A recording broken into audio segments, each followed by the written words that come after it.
Hello everybody. As you may have noticed, if you know my upload schedule, I didn't upload last Sunday, which was the first time I didn't upload in, ages. Of course, the reason was that I started university last week. I'm doing political science, and for some cursed reason, they made us sit through 21 hours of lectures within 3 days, showing shockingly little respect for my very important upload schedule. Either way, one of the classes was Eastern European Studies, which, yes, is pretty much the European version of African American Studies. So, we talked a lot about the political situation in these countries, and something that came up again and again was the Eastern Bloc and the Iron Curtain, since they kind of played a big part in the history of Eastern European countries.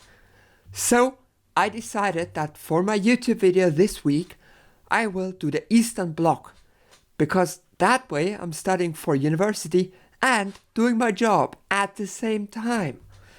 I will explain the history of Eastern Europe, its different states and the ways they were governed, the way their economies were run, which was very similar overall, and then I will talk about the so-called revolutions of 1989, aka the collapse of European socialism and European socialist states, the annexation of Eastern Germany by West Germany, the eventual split of Czechoslovakia, and the economic consequences of turning economies of over 100 million people from a centrally planned state economy to a free market economy.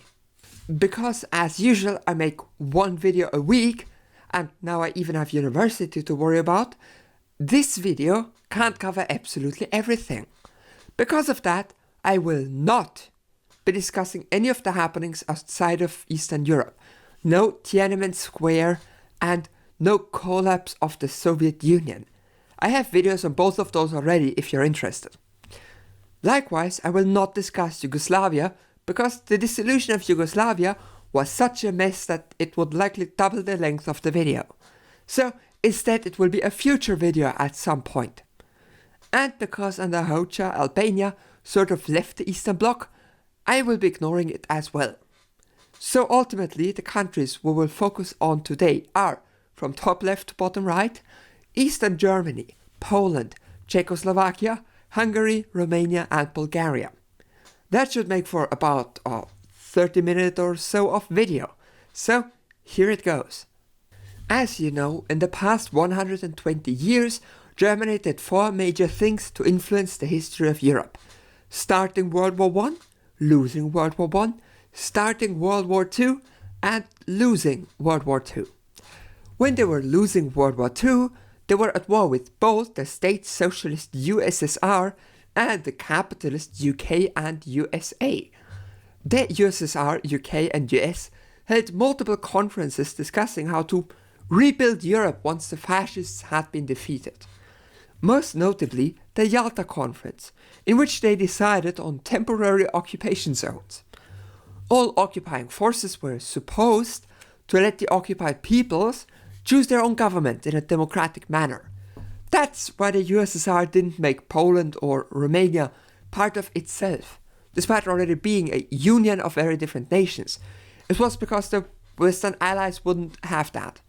But, of course, before these countries could hold referendums to decide on their preferred version of government and economy, the occupying power would establish a temporary government.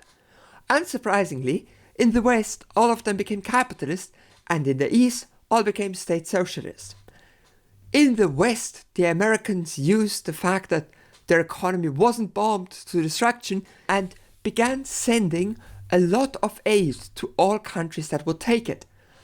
This was called the Marshall Plan, giving the people free stuff to rebuild their countries, which naturally made these countries think positive of the USA, and it made seem capitalism great. After all, these capitalists have so much that they're just handing it out. Meanwhile, the Soviets are taking war reparations from their occupied zones.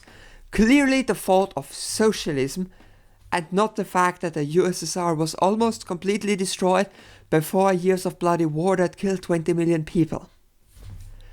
The Marshall Plan also had a second use to the US, and that was that it became super easy to spy on Europeans. See, to distribute the Marshall Plan resources, they had all these American officials on every level of the governments of Western European nations. And they straight up said, if the wrong party wins the election, they would stop their material support. They would also fund a lot of liberal capitalist parties to make sure the West would stay capitalist. For all of these reasons, the Eastern countries, which by the way were still under control of the USSR, didn't take part in the Marshall Plan, because it was seen as a capitalist attempt to undermine the rule of socialism. The Soviets, while in power in these countries, did what Marxists love to do, and that is changing material conditions.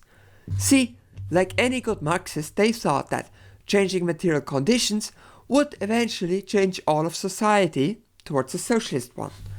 For this, they expropriated landlords, took farmland from nobles, and so on. In addition to this, the Soviets had a strategy in forming the new governments for these countries. What they would do is ally with guerrilla fighters from the war, for example, the Polish Committee for National Liberation, which the Polish people already knew about because they fought the fascists, which of course massively increased their popularity. And then they also had a second tactic. You see, even before World War I, in much of Europe, leftist parties had more voters than other parties. If you added up all leftist parties to be a single one, that is. So the Soviet strategy was to send some advisors to those parties to smooth out relations and unify them. This is how, for example, the Socialist Unity Party in East Germany was founded, by a combination of the Communist and the Social Democratic Party. In Czechoslovakia, the Communists got in power via a Soviet-supported coup. In Romania, they made the king abdicate and the Communists take over. And in Poland, the USSR just made the Communist Party be the government. So, one by one, the governments were communist. And what do communists do once they're in power? Exactly, dictatorship of the proletariat, which is not a literal dictatorship, but more something like an exclusive rule of the workers, aka the party, aka the state. There are of course many who will tell you that these countries were literal dictatorships as well, and I at least see where they're coming from. But I would like to mention that they didn't have one ruler. They had a president or general secretary. But the ones in power were always the ruling party. They could remove any president and pass any laws without major checks and balances. So yeah, the governments in general were rather authoritarian. The countries were united in Cominform under Stalin, which was supposed to bring the countries more in line with each other to form a united socialist front. That worked so well that they immediately kicked out Yugoslavia for not being in line with them. It was dissolved after Stalin, so that is all I will say about it. The governments of all these communist Eastern European countries were pretty similar. In general, they only had one ethnicity, so unlike the USSR, they would have only one governing chamber. Remember, the Soviet Union had two parliaments, one elected proportionally by everyone, and one that ensured the rights of the individual republics, in theory. That system is very useful if a country has many minorities, like the USSR did. And if we count political minorities, we can even say that the USA has that same system for the same reason. That's what the House and Senate are for. And looking at Eastern Europe, these countries just don't have that many notable minorities. Poland is filled with Polish people, Germany is filled with Germans, Romania with Romanians, if you ignore Transylvania, and so on. So there was no need for a chamber to protect political minorities, because there barely were any. The only exception is Czechoslovakia, and Yugoslavia, but again I'm not discussing that. Czechoslovakia was of course made up of Czechia and Slovakia. Because of that, it was ruled as a federation of equal partners. So most of these Eastern European countries had a parliament elected by the people, usually with secret ballots by everyone above 18. Sounds cool and democratic, right? No. They had banned all parties except for the unity parties, and possibly some other tiny parties that were nowhere near a threat to the ruling party. After those less than free elections, the parliament would elect a committee to take over the tasks of the parliament when not in session. So, for much of the year, these committees were de facto the entire government of the countries. I can't get more specific than that because that would require going into specific countries. Of course, famously, these socialist countries didn't like having Westerners enter their countries, and they didn't like their citizens leaving their countries. The official reason was that anyone crossing the border may be a spy, which, to be fair, was a realistic concern during the Cold War, but the unofficial reason was that the people kept leaving the countries for some reason, which will become apparent later. Of course, the justification behind the abrupt construction of the Berlin Wall was exactly that, a way to prevent spies from entering the Eastern Bloc through an unguarded border. The Eastern German government literally called the wall a anti-fascist protective bulwark, which killed more people from the east than from West Berlin, which makes you doubt how anti-fascist it really was. Economically, of course, these countries were all state socialist. That means their economies were planned by centrally organized state organs. They interacted to some extent, notably Comecon, which was sort of a trading bloc like a very minor EU. This extended outside of Europe as well. Naturally, the economies were completely closed off to the West, and there were barely any interactions between the capitalist and socialist economies. This is why, for example, East Germans had no bananas, which is an issue, I guess. Every one of these countries had very different economic situations. For example, Eastern Germany was mostly an agrarian economy without heavy industry. The only notable industry was in Berlin, and they only had half of it. That was the justification behind the Berlin blockade, as they wanted to get the city which they thought belonged to them. And it was a justification for the wall, to prevent well-educated Eastern Germans from going to work for the profit of a capitalist by driving across a checkpoint. Because of the mostly agrarian economy, the government focused on industrialization at the cost of consumer products. The JSSR, on the other hand, had lots of heavy industry from all the way back during the First and Second Industrial Revolutions. So, they exported a lot of machinery they had produced and made lots of money. So the government focused on those at the cost of consumer products. The Polish economy was completely destroyed by the World War. Didn't help that as part of the Holocaust the Germans killed millions of Polish citizens for anything from having disabilities to being a member of a socialist party. The Polish economy recovered very slowly. Originally, the Allies decided that Germany would have to pay for Polish rebuilding, but when the Allies refused to let Germany unify, that fell through. The Soviet government emphasized that the Polish should create different living conditions, so the government focused on industrialization at the cost of consumer products. The Hungarian Socialist Republic pretty much copied the model from the Soviets. Central government building the exact same housing block a million times all over the country, and of course, the government focused on industrialization at the cost of consumer products. Romania under Ceausescu went through industrialization and founded many heavy industries like in the automotive and machine tool sectors. Because of this, Bucharest grew a lot over the years, while the rest of Romania was of a lower priority. Just like in Hungary, they built these housing blocks which are ugly as sin, but they were cheap, and the reason the entire Eastern Bloc had no homelessness, literally zero. But of course the Romanian government also focused on industrialization at the cost of consumer products. After World War II, Bulgaria was much like Eastern Germany, completely agrarian, mostly exporting grain to the USSR. To make that sector more efficient, they collectivized land, meaning they would have fewer but larger farms that could use stuff like tractors to increase production. That, of course, made some farmers unemployed because they couldn't keep up with the collective farms. But they were then employed in the industrialized sectors. The largest sector was the energy sector, and they built hydroelectric dams all over the country. They also established many mines to take advantage of the natural resources Bulgaria has. Later on, Bulgaria specialized in producing computers, which earned it the name Silicon Valley of the Eastern Bloc, which I think is a compliment. So, this is a general summary of the way the states and economies of these European Eastern Bloc nations worked. Let us now come to the interesting part: the collapse of all of these countries at once and the so-called revolutions of 1989.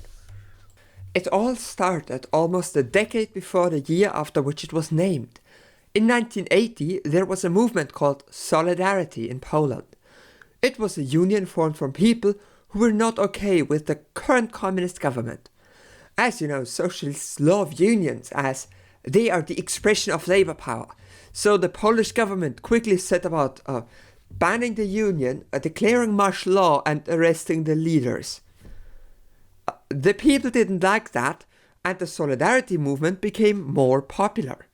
Then in 1985, Gorbachev became leader of the USSR and the socialist world. As we're leaving out the USSR this time, we will just note that Gorbachev, for the first time in history, was a Soviet leader that allowed for reform and criticism of the government by, well, everyone. A policy that he extended to Eastern Europe. Poland, of course, would have none of this, and continued to violently suppress the Solidarity movement. But more and more joined, and eventually they became so numerous that the government could no longer repress them. And in 1988 they pulled off a general strike to force conversations between the Polish government and the Solidarity movement. They agreed to reform the government and add a parliament elected by the people. Solidarity itself was ideologically a bit ambiguous. They were mostly an alliance of all anti-Bolshevik forces in the country. After they had been suppressed for almost a decade, the public was on the side of Solidarity, and in the new election the Communist Party won no seats. No local representatives, no seats in Senate, just nothing.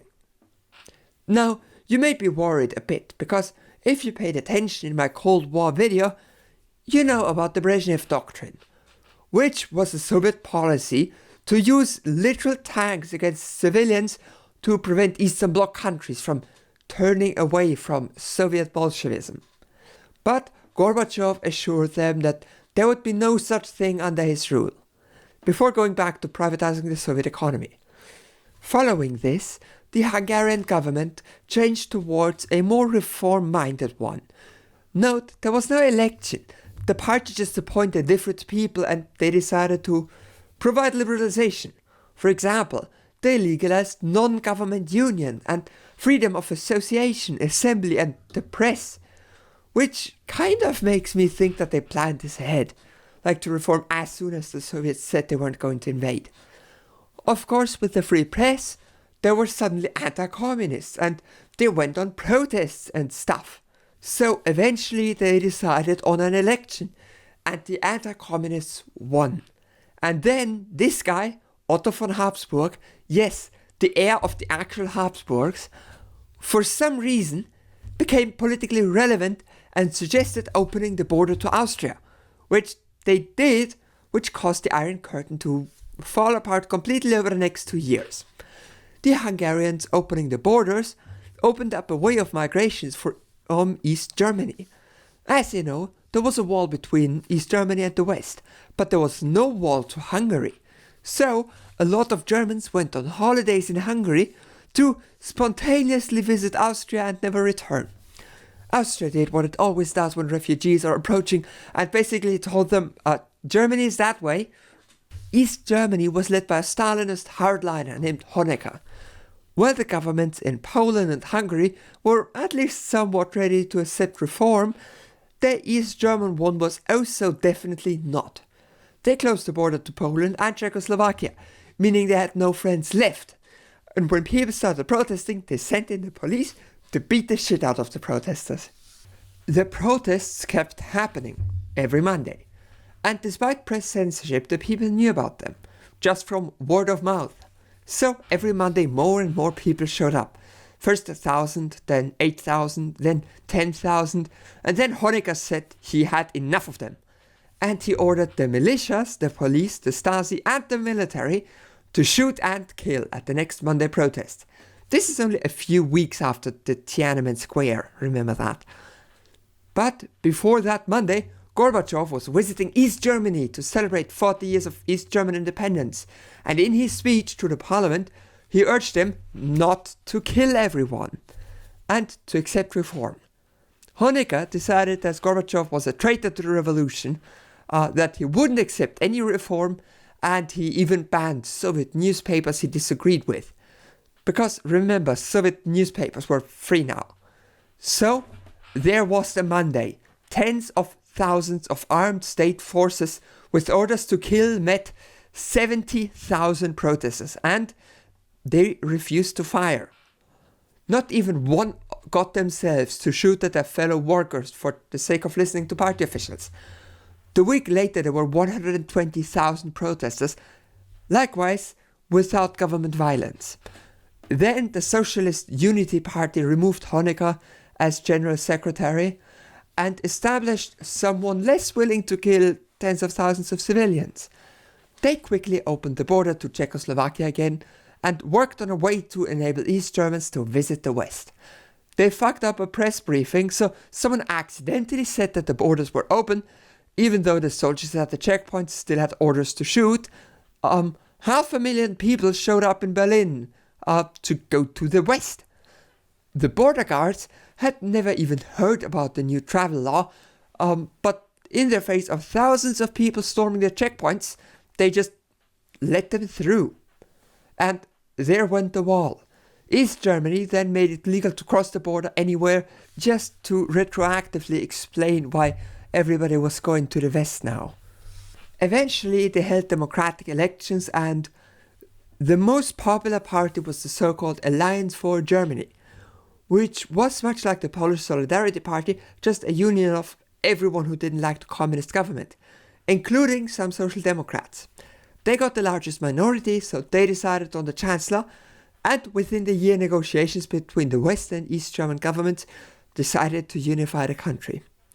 And by that I mean that West Germany annexed the new states under its constitution. Crucially, nobody asked the East Germans if they wanted the reunification. But who's keeping track? Oh, I am. According to a survey by Der Spiegel, which at the time was a serious newspaper, concluded that only 29% of East Germans wanted a united country. But the same survey also mentions that 98% of the country were not happy with the current party leadership, which explains why they voted for the anti-communists, because the communist government wasn't exactly making itself liked by ordering soldiers to shoot all protesters. So in 1990, Germany was unified again, and everything was great ever since, and there were definitely no adverse consequences, which I will discuss in the next section. Following protests all over the Eastern Bloc, there were protests in Czechoslovakia as well. The government first tried to suppress the protests, failed, the protests gained more support, and the Communist Party just said they don't want to be in power anymore and appointed a non-communist government. You heard that right. They had no election, they just made someone else be rulers, who then dismantled their part of the Iron Curtain and held an election.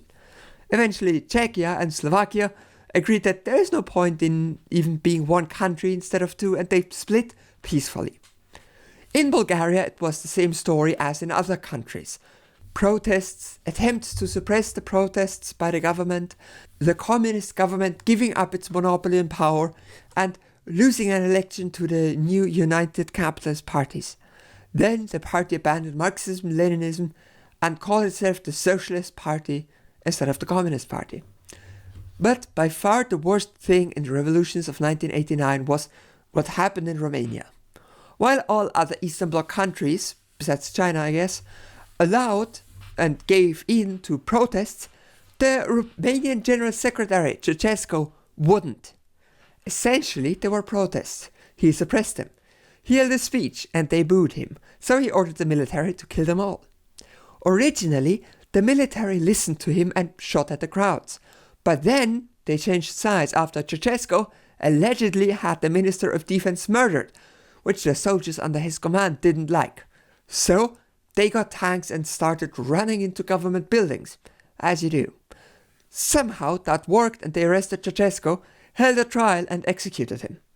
The military government then announced free elections and the Communist Party was dissolved. The Romanian Revolution was the most violent one. At least 1,000 people died during it. That is 3 times more than in Tiananmen Square, if you ask China. But hey, now that all these revolutions are over and done with, only good things can follow, right? Well, not quite. You see, the people in the Eastern Bloc were fascinated with the West.